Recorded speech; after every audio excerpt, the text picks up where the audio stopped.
की चर्चा का विषय है इवन सीवी मैकेनिज्म। जैसा आप जानते हैं कि एलिमिनेशन रिएक्शंस को कई कैटेगरी में डिवाइड किया गया है, E1, E2 और E1 CB। आज मैं E1 CB मैकेनिज्म डिस्कस करूंगा। E1 CB का जो स्टैंड है वो इस प्रकार है। E स्टैंड करता है एलिमिनेशन के लिए, 1 स्टैंड करता है यूनिमॉलिक्यूलर के लिए और CB स्टैंड करता है कॉन्जुगेट बेस के लिए। इस कॉन्जुगेट बेस को कार्बेनाइन इंटरमीडिएट भी कहा जाता है। तो ये इसका शॉर्ट फॉर्म है E1 CB का, जिसे मैंने आपको सामने लिख दिया है। और यह it is an example of, it is a kind of 1-2 elimination reaction, 1-2 elimination reaction. It is a kind of 1-2 elimination reaction of beta elimination.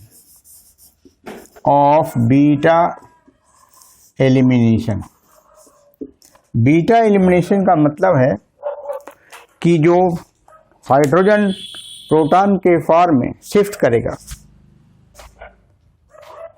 वह बीटा कार्बन से शिफ्ट करेगा और जो लीविंग ग्रुप होगा वह अल्फा कार्बन से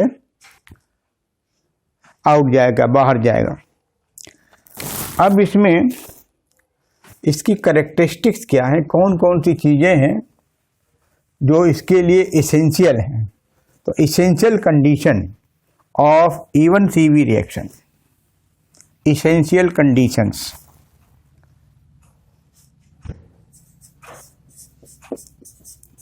Essential conditions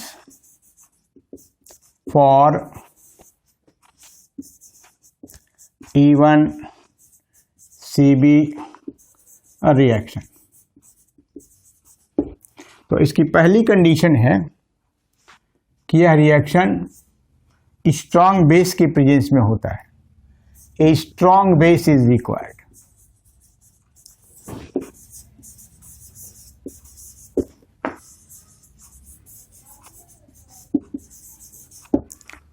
दूसरी condition है substrate should contain very poor leaving group.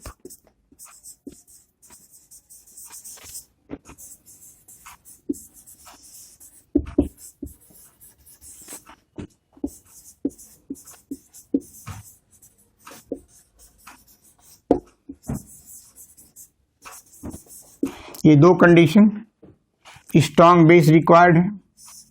दूसरा कैसा लिविंग ग्रुप रिक्वायर्ड है, very poor leaving group required है। तीसरा जो करेक्टर है सबस्ट्रेट का, वो कैसा होना चाहिए, substrate should be acidic. Substrate should be acidic, that is beta hydrogen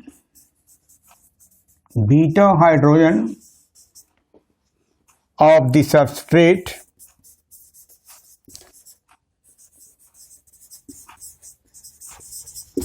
should be acidic.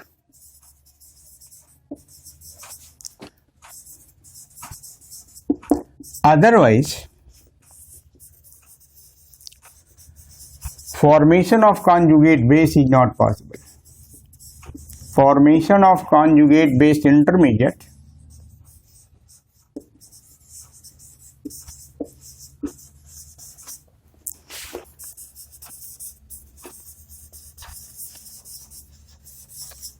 is not possible.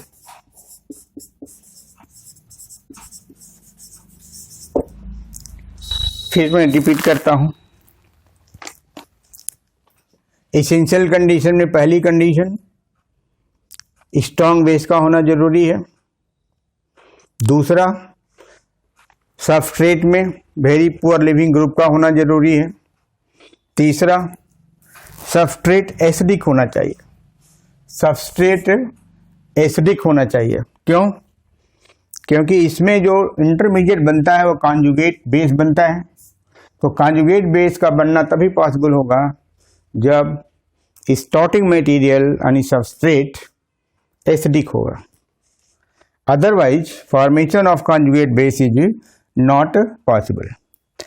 और अल्टीमेटली में हम यह कह सकते हैं कि it is an acid base reaction.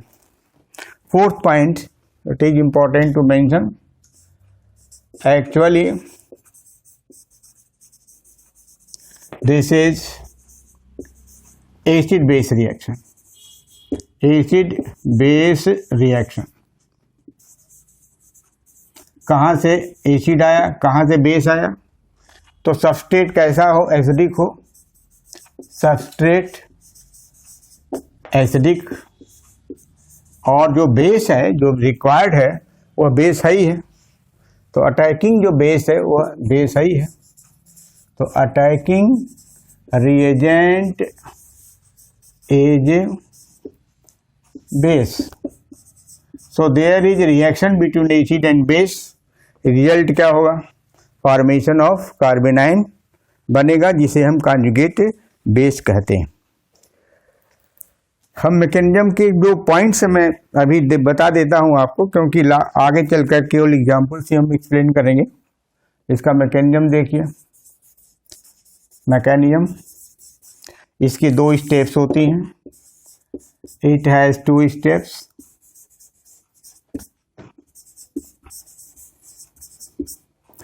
Step 1,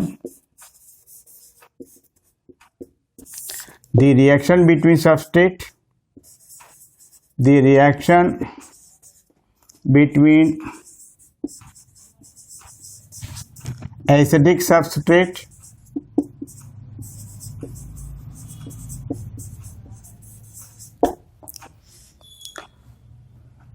and reacting base।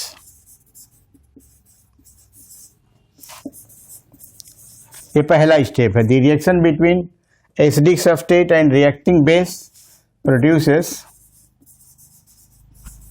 fastly an intermediate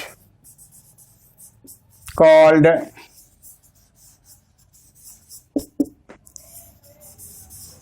carbanion or conjugate base।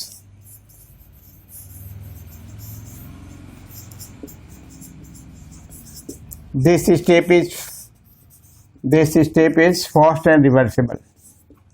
Fast and reversible। तो पहले स्टेज का जो स्टेप का पार्ट है, आपका जो एसिडिक सबस्ट्रेट है और बेस, इन दोनों के बीच में रिएक्शन होता है। एसिड बेस रिएक्शन है, इसीलिए रिएक्शन बहुत ही फास्ट होता है।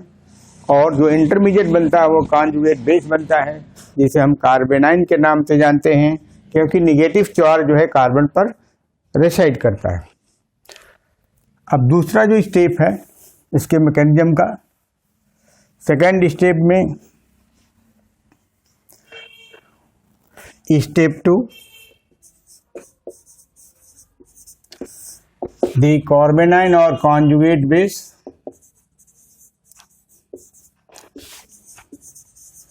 slowly changes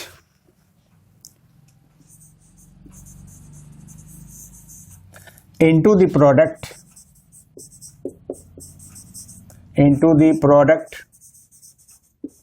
due to shift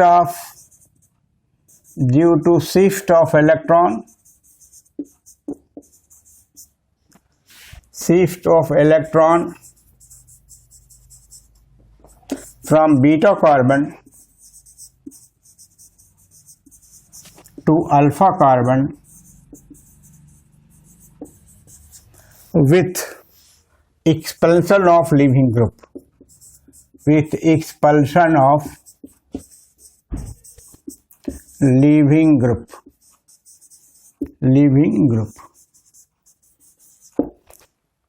ये स्टेप क्योंकि स्लो है, hence it is rate determining step.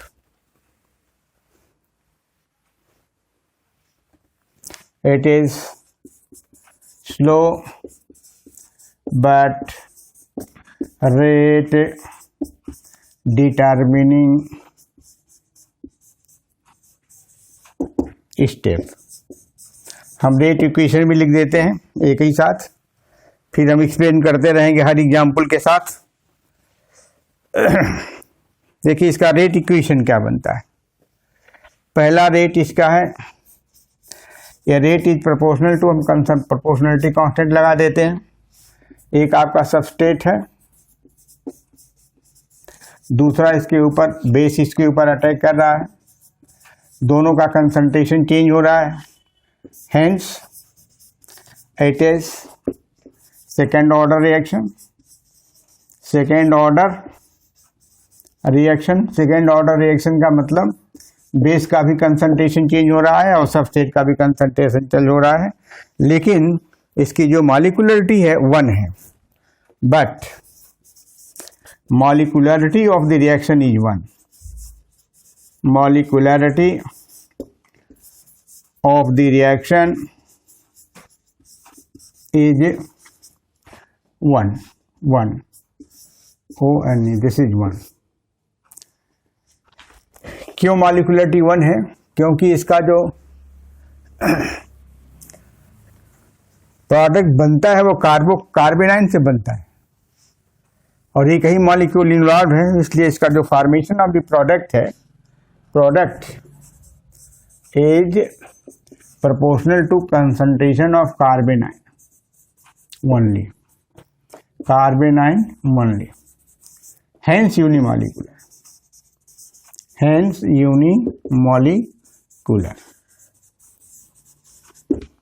तो ये आपका मैंने एक ब्रीफ किया कि इवन सीवी मैकेनिज्म है क्या। तो इसमें इवन सीवी मैकेनिज्म किसके लिए आया है ये बता दिया आपको। इवन सीवी मैकेनिज्म के लिए जो रिक्वायरमेंट है, स्ट्रॉन्ग बेस होना चाहिए, वेरी पुअर लीविंग ग्रुप होना चाहिए, सबस्टेट एसिडिक होना चाहिए, और सबस्टेट एसिडिक तभी होगा जब उसके पास या तो एलाइलिक हाइड्रोजन हो या बेंजाइलिक हाइड्रोजन हो, अथवा बीटा कार्बन से कोई इलेक्ट्रॉन विथड्रॉइंग सब्स्टिट्यूएंट जुड़ा हुआ हो जिसका असर निगेटिव इंडक्टिव इफेक्ट का हो। ऐसे परिस्थिति में मॉलिक्यूल एसिडिक जैसा बिहेव करता है, एसिड जैसा बिहेव करता है। तो एक रिक्वायरमेंट में यह भी जानना चाहिए कि अगला point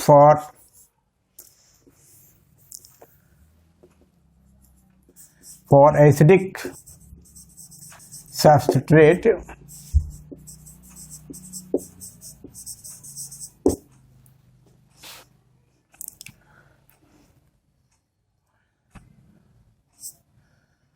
two types of hydrogens are required. Two type of hydrogens are very useful.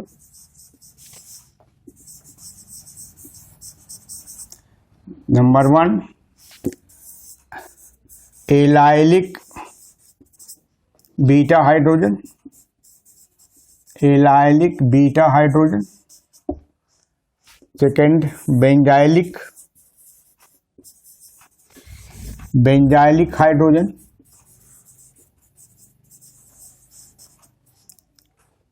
Allylic hydrogen, not beta, allylic hydrogens, benzylic hydrogens. तीसरा, the beta carbon should be connected to a group or atoms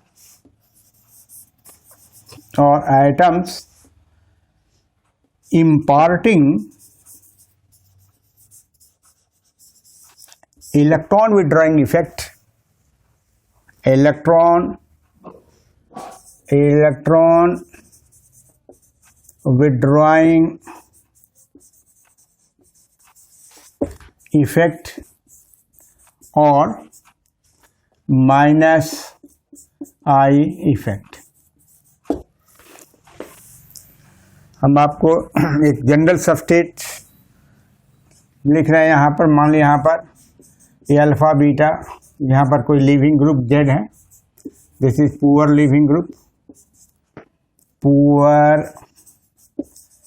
leaving group है। ये poor leaving group F हो सकता है, Cl हो सकता है, OH हो सकता है, OPH यानी फेनॉक्साइड आयन भी हो सकता है, OSO2Ar हो सकता है। ये सभी ग्रुप्स जो हैं पुअर हैं एक्सेट्रा, पुअर लिविंग ग्रुप हैं ये सब।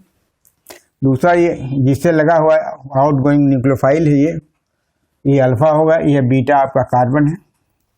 इस बीटा कार्बन पर ये हाइड्रोजन है, इसको एसिडिक बनाने के लिए क्या होना चाहिए, इससे अटैच इलेक्ट्रॉन विड्रॉइंग ग्रुप होना चाहिए, इससे अटैच होना चाहिए इलेक्ट्रॉन विड्रॉइंग ग्रुप होना चाहिए। EWG का मतलब है इलेक्ट्रॉन विड्रॉइंग ग्रुप। ये this is electron withdrawing groups होना चाहिए, electron withdrawing groups such as, जैसे बेंजीन जुड़ा हो, इससे अटैच हो बेंजीन, पैरानाइट्रोबेंजीन हो, ऐसा पैरानाइट्रोबेंजीन हो, या 2,4-डाइनाइट्रोबेंजीन हो, ये सब जितने हैं ये इलेक्ट्रॉन विड्रॉइंग ग्रुप है।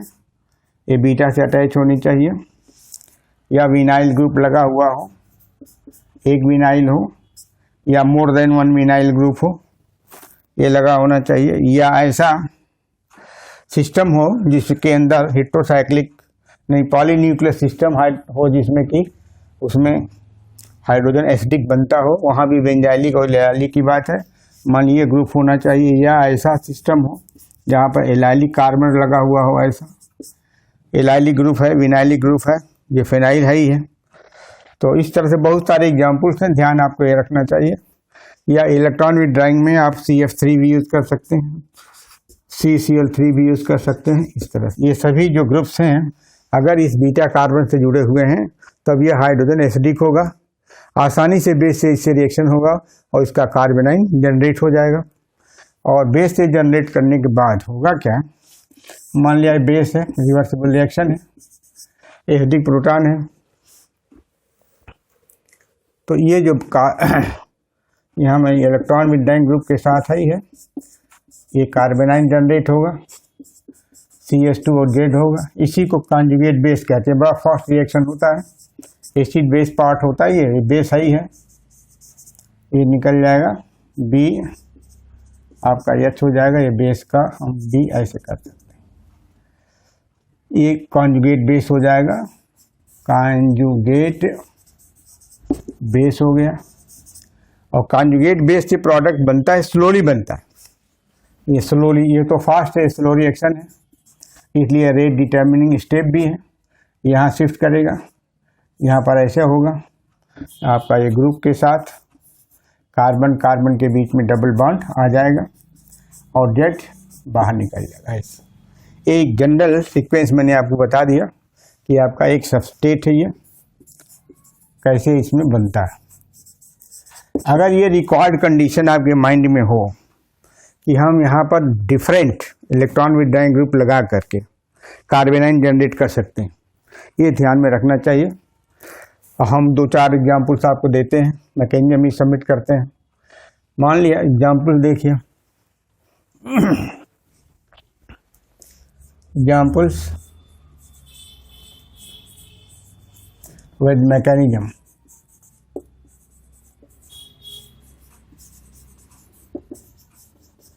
बहुत सिंपल है, छोटा छोटा एग्जाम्पल हम आपको दे रहे हैं ताकि आपको दिक्कत ना हो समझने में।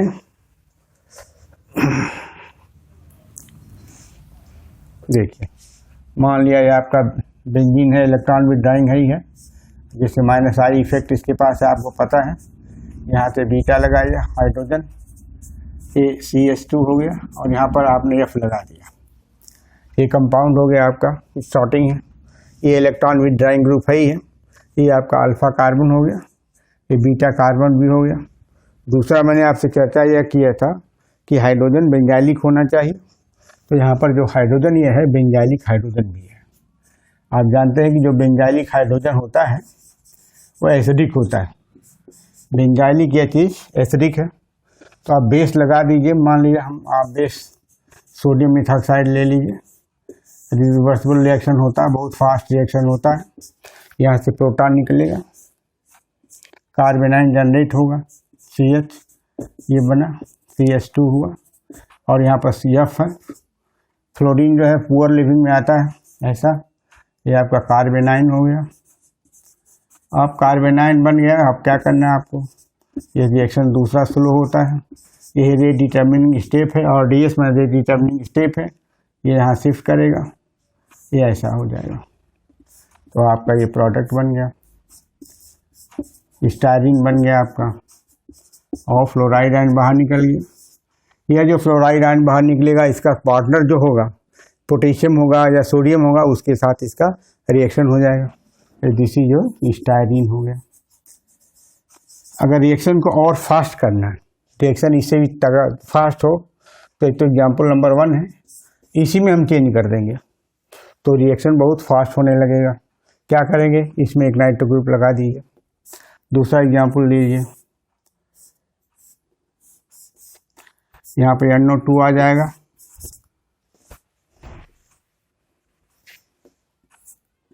ये NO2,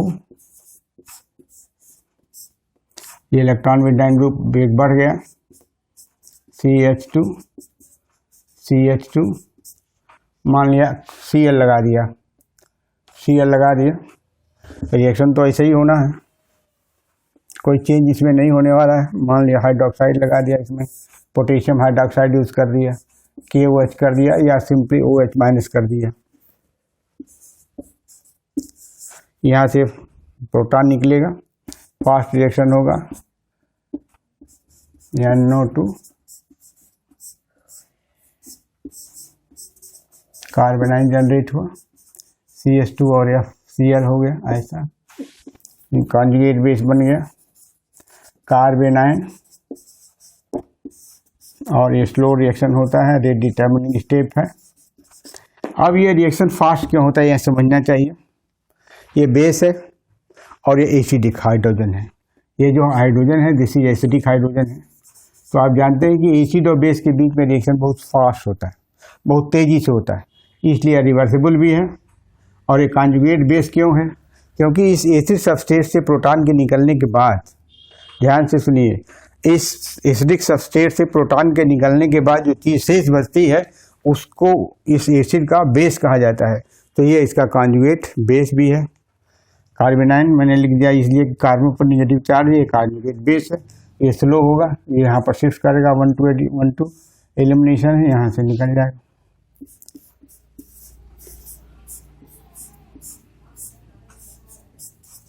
ये बन गया CH2 प्लस क्लोराइड आयन बन गया। अब अगर आपसे पूछा जाए कि इक्वेशन जो हमने लिखा, पहला एग्जाम्पल दिया और दूसरा एग्जाम्पल दिया, किसका रिएक्शन तेज होगा, फर्स्ट रिएक्शन होगा ओवरऑल या सेकेंड का, तो आंसर इसका क्या होगा कि जैसे जैसे इलेक्ट्रॉन विड्रॉइंग ग्रुप बढ़ेगा वैसे वैसे रिएक्शन की फास्टनेस से बढ़ती चली जाएगी।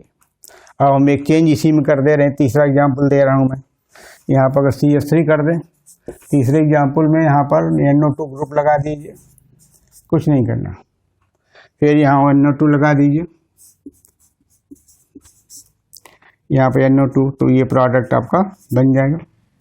यह रिएक्शन और फास्ट शो करेगा क्योंकि दो नाइट्रो ग्रुप की वजह से यहाँ पर इलेक्ट्रॉन का जो अट्रैक्टिंग पावर है ज़्यादा हो जाएगा, यह प्रोटॉन यहाँ से निकलने की संभावना ज़्यादा बढ़ जाएगी और रिएक्शन का रेट ओवरऑल फास्ट हो जाएगा।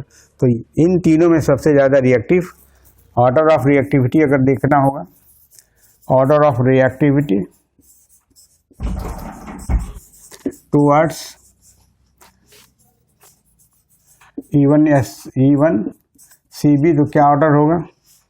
Third is more reactive than second and second is more reactive than third. क्यों? क्योंकि जैसे जैसे इलेक्ट्रॉन विद डाइंग सब्स्टिट्यूएंट की संख्या बढ़ती जाएगी वैसे वैसे रिएक्टिविटी का ऑर्डर जो है वो बढ़ते चला जाएगा।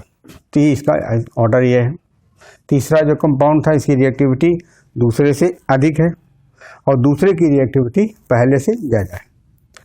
अब दूसरा मैं चेंज करके बता रहा हूँ आपको।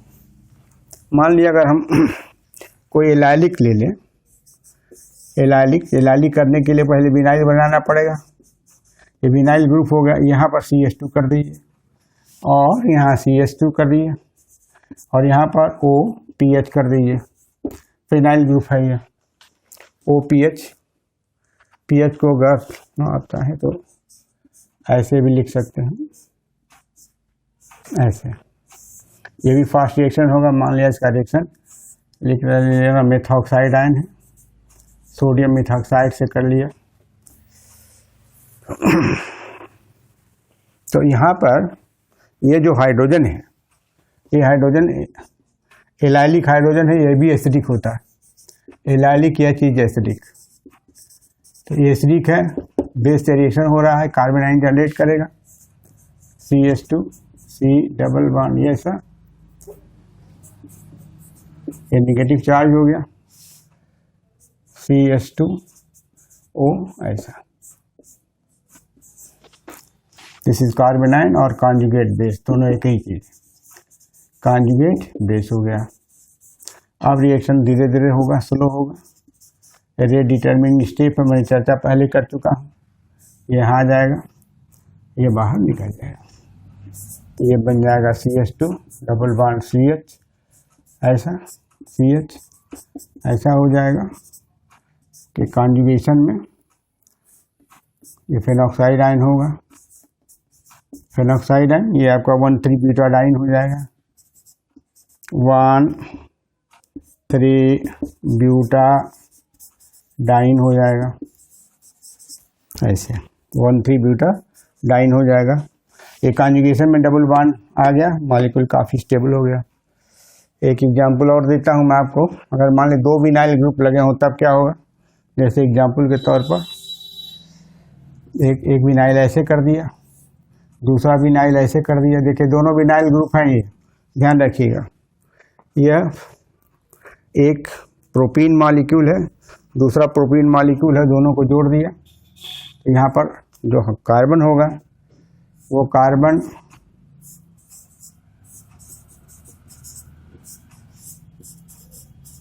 ये जो कार्बन होगा दिस इज एलाइलिक कार्बन है, एलाइलिक कार्बन है, क्योंकि डबल बॉन्ड के बगल का एलाइलिक कार्बन इसमें छिपा हुआ है, टर्शियरी है। ये हाइड्रोजन है, ये हाइड्रोजन है, 3 डिग्री का हाइड्रोजन है, एलाइलिक 3 डिग्री हाइड्रोजन है। तो दिस इज एलाइलिक 3 डिग्री। ये अच्छा, ये समझने के लिए बता दे रहा हूँ आपको। एसिडिक होगा ही, इस जो बेस यूज करेंगे उस बेस से फास्ट रिएक्शन इसका होगा। मान लिया पोटेशियम हाइड्रोक्साइड यूज कर दिया, रिएक्शन फास्ट और रिवर्सिबल है। यहाँ का ये निकल गया, ये कार्बन आयन जनरेट हो गया।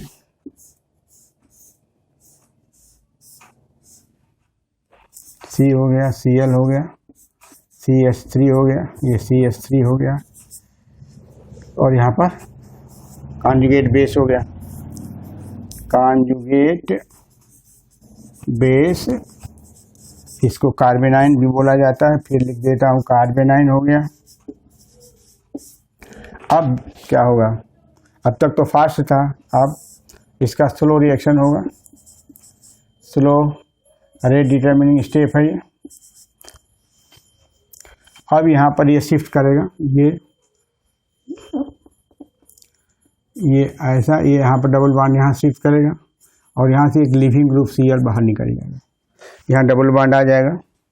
तो जो स्ट्रक्चर बनेगा वैसा बनेगा, डबल बॉन्ड हो गया और यहाँ पर C ऑलरेडी है ही है, CH3 हो गया, CH3 हो गया, प्लस यहाँ पर क्लोराइड आयन बाहर निकल गया। जो इसका जो पार्टनर होगा उसी से रिएक्शन Cl का हो जाएगा। हम नाम कैसे लिखेंगे? नंबरिंग हिसाब से करेंगे 1 2 3 4 और 5। तो 5 का एटम हो गया, 4 मिथाइल है और 3 पर ये विनाइल ग्रुप है। दिस इज विनाइल नहीं बल्कि एलाइल ग्रुप है, जैसे एलाइल ग्रुप। तो 3 allyl 4 methyl, this is allyl group. Allyl group, यहाँ से यहाँ तक का जो ग्रुप है that is group is allyl group, ऐसा। तो 3 एलाइल 4 मेथाइल, रूट वर्ड क्या बनेगा? पेंट होगा। पेंट 1 पर डबल बॉन्ड है, 3 डाई इन हो गया। ये आपका E1CB का मैकेनिज्म हो गया। इसी तरह का एक आधा मैं आपको एग्जाम्पल देता हूँ। जैसे एक एग्जाम्पल और ऐड कर लीजिए। यहाँ पर एलाइलिक कार्बन था, एलाइलिक हाइड्रोजन था 3 डिग्री। एक एग्जाम्पल और दे रहा हूँ आपको। जैसे ऐसा लिखता हूँ, पॉलीन्यूक्लियर हाइड्रोकार्बन है, ऐसा ऐसा। और यहाँ पर CH2O SO ऐसा तैयार कर दिया। यहाँ पर आप लगा दीजिए, यहाँ भी चाहे तो आप फ्लोरीन लगा सकते हैं, क्लोरीन लगा सकते हैं, क्लोरीन ही लगा दीजिए, कोई बात नहीं है। ऐसा ऐसा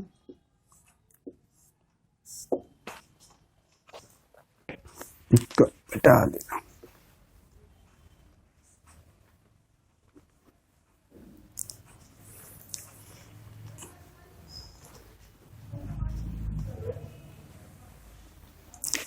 देखिए, अगर ध्यान से देखेंगे तो अभी ये बेंजाइलिक कार्बन है, बेंजाइलिक कार्बन है। इस पर ये Cl नहीं होगा, H होगा। हाइड्रोजन को हटाना, कार्बन आयन बनाना है। और ये बेंजाइलिक कार्बन से लगा हुआ हाइड्रोजन है तो बेंजाइलिक हाइड्रोजन हो जाएगा, एसिडिक होगा। बेस से जब रिएक्शंस का कराएंगे कोई छोटा बेस यूज़ करेंगे ताकि ये पहुंच सके यहाँ तक, ऐसा। तो अब यहाँ से ये निकलेगा, ये प्रोटॉन निकल जाएगा, यहाँ कार्बन आयन जनरेट हो जाएगा।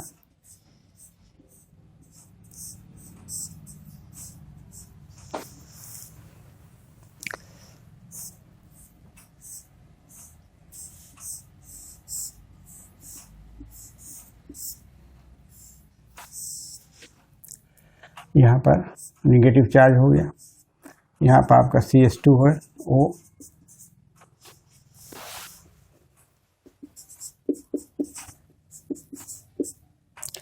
ये R हो गया। अब यहाँ पर ये बेंजीन रिंग ऐसा बना दीजिए, ऐसा हो गया। ये शिफ्ट करेगा, यहाँ आएगा और ये लिविंग ग्रुप इधर बाहर चला जाएगा। तो जो प्रोडक्ट आपका बनेगा वैसा हो जाएगा।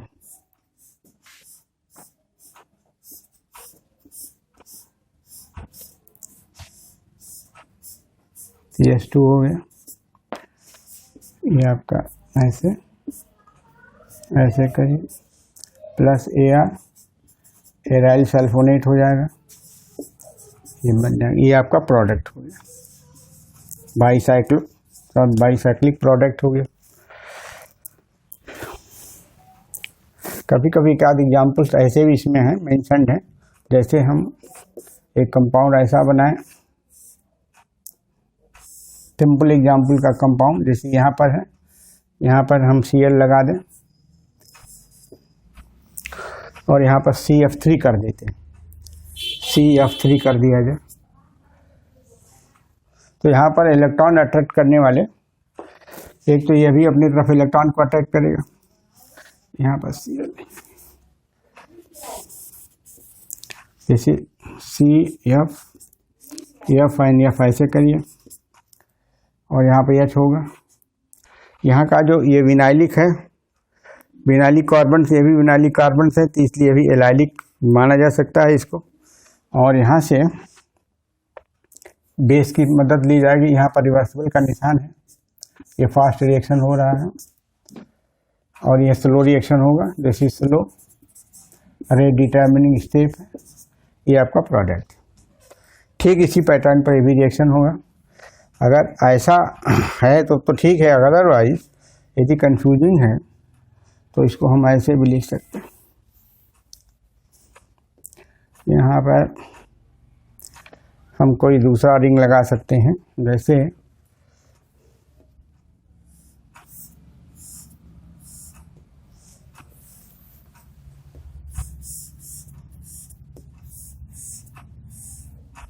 और यहाँ पर हम फ्लोरीन लगा सकते हैं ऐसे, इस तरह का एक पैक्ड डाइन सिस्टम है, दूसरा ओपन चेन डाइन सिस्टम है। यहाँ पर ख्याल करेंगे तो ये जो कंपाउंड है एलाइलिक कार्बन है और यहाँ पर भी एलाइलिक कार्बन है, होगा इसी तरह से इसका रिएक्शन बेस से होगा OH। जरा इसके लिए स्ट्रॉन्ग बेस की जरूरत पड़ सकती है, NH2 माइनस कर दीजिए।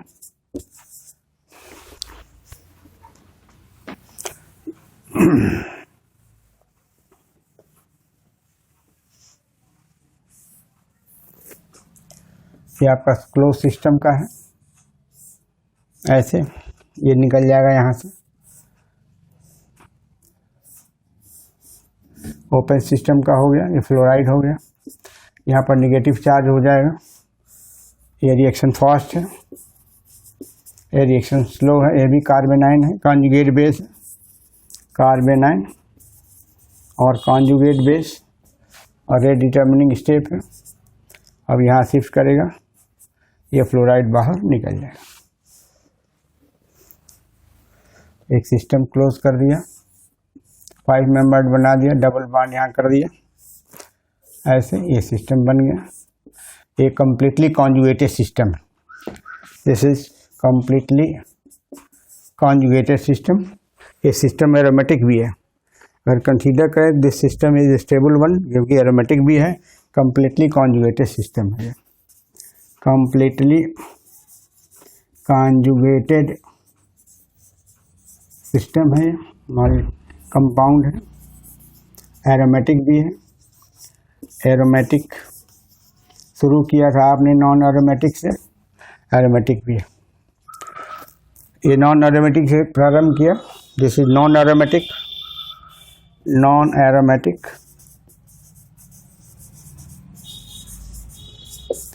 दिस इज नॉन एरोमेटिक, या कह सकते हैं anti aromatic, better to write anti aromatic.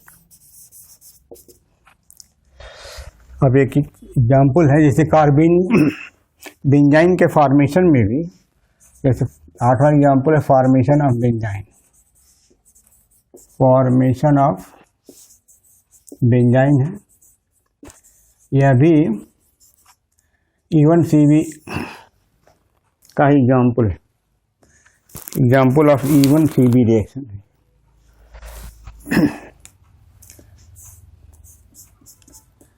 E1CB का ही एग्जाम्पल है। देखिए जैसे हम स्टार्ट करते हैं, क्लोरोबिन लेते हैं यहाँ पर और वेरी स्ट्रॉन्ग बेस यूज़ करते हैं, जैसे आपको पता है, ऐसे ये हाइड्रोजन निकला हुआ है, वेरी स्ट्रॉन्ग बेस में अन्य सोडामाइड यूज़ करते हैं, इसको हीट करते हैं। लिक्विड अमोनिया की ज़रूरत यहाँ पर नहीं पड़ती अभी। अब देखिए होगा क्या कि यह स्ट्रॉन्ग बेस है, ये इसको स्टेट करके इसमें अमोनिया में चेंज कर जाता है, ये कार्बेनाइन जनरेट होता है, दिस इज कार्बेनाइन, ये आपका Cl है, दिस इज कार्बेनाइन। ये कार्बेनाइन को हम कॉन्जुगेट बेस बोल सकते हैं, कॉन्जुगेट बेस बोल सकते हैं, क्योंकि यहाँ से H+ निकला हुआ है तो एसिडिक बिहेवियर इसका हुआ और स्ट्रॉन्ग बेस की प्रेजेंस में निकल रहा है, कार्बेनाइन जनरेट करता है। यहाँ पर फास्ट स्लो रिएक्शन होता है, स्लो यहाँ का रिएक्शन तो फास्ट एसिड बेस रिएक्शन है, और यहाँ से यहाँ शिफ्ट करता है धीरे धीरे और ये निकल जाता है, तो बेंजाइन इंटरमीडिएट बन जाता है, बेंजाइन इंटरमीडिएट।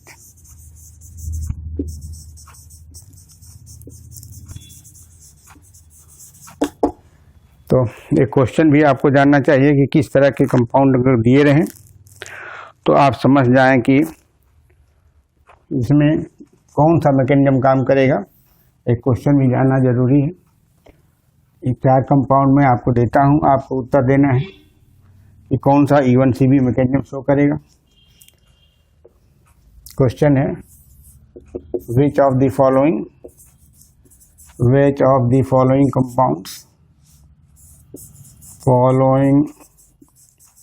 compounds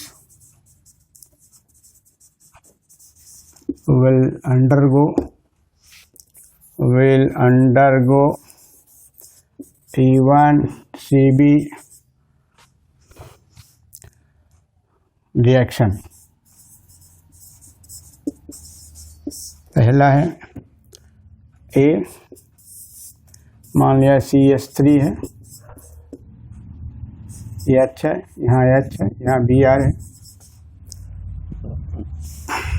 बी, ये आपका CH3 है, ये CH3 है, ये H है, नो CH3 होगा,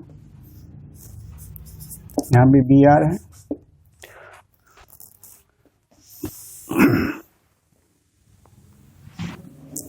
C आपका C हो गया, CH3 CH या ऐसा या NO2 है, ये पॉजिटिव चार्ज है यहाँ पर, और D है CH3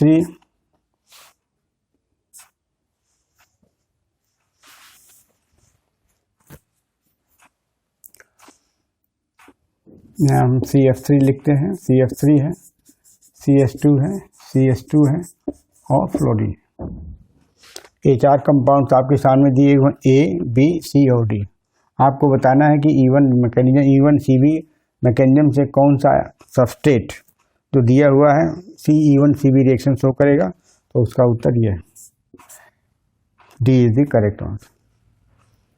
तो इस लेक्चर के लिए बस इतना ही। Thank you very much.